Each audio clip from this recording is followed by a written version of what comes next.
Hi, I'm Craig Phillips. Welcome to my flooring trade tips. In this video, I'm going to show you how to cut your flooring around your toilet base.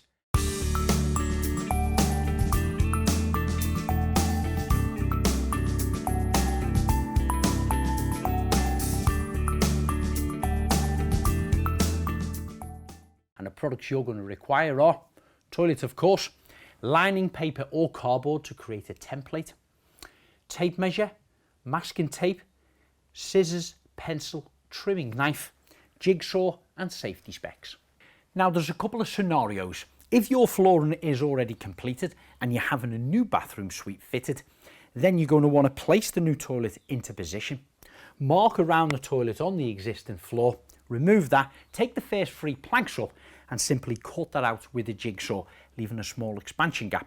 Then your floor can be installed and your plumber then can fit the toilet to the sub base below, which is fine.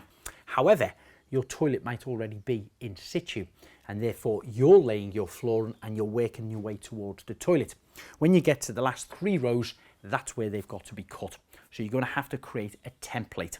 Once you've created a template of the size and shape of the toilet, that can be transferred onto your new flooring and cut out and fitted around the toilet.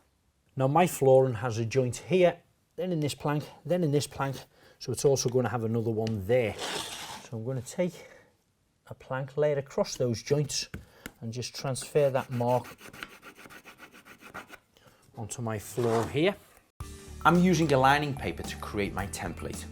To start with, I fold back the paper to roll back on itself so I can square my first cut at 90 degrees. This will match my floor planks. Then I simply cut it using my hand scissors. Next, I offer up the lining paper against the joint edge of my last plank, using some gaffer tape to hold it into place so that it won't move when I start to cut around the base of the toilet.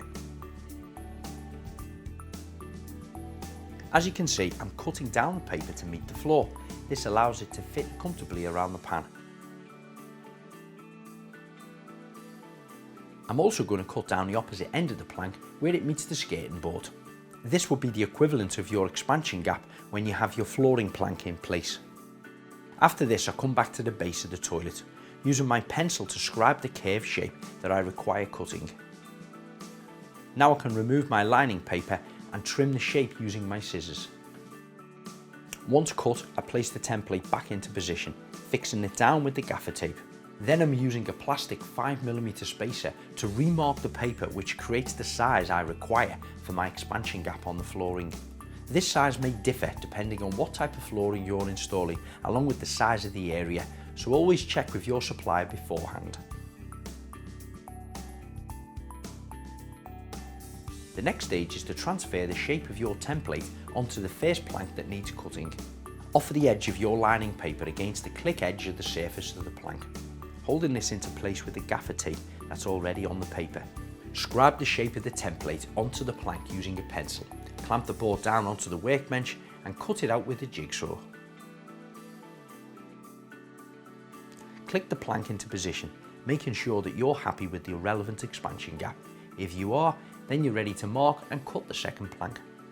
Using your same template, fix this down into the original position over the plank that you've just laid. Then take a loose plank, place this across the existing planks in line with the joints, so you can then mark where the joint is going to be. I'm placing this plank into position where it would be if the template wasn't there. Offer it up against the skirting board, leaving the relevant expansion gap.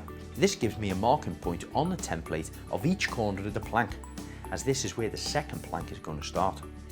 Remove your template again and place it on top of the new plank, lining up the corners, ready to mark the position you're about to cut.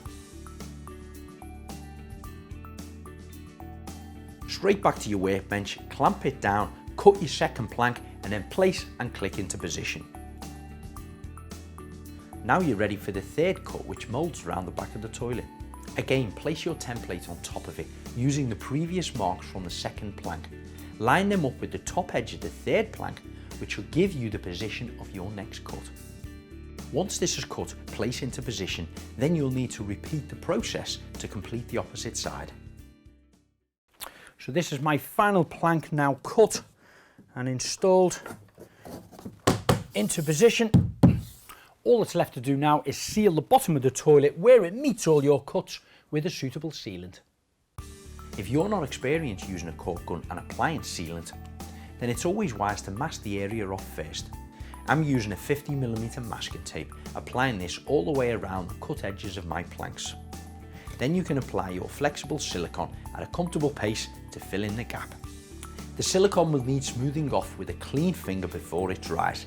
I use a silicone wipe to wet my finger, which stops the silicone sticking to it and allows me to create a nice smooth sealed silicone line. And once you've done this, remove the masking tape immediately.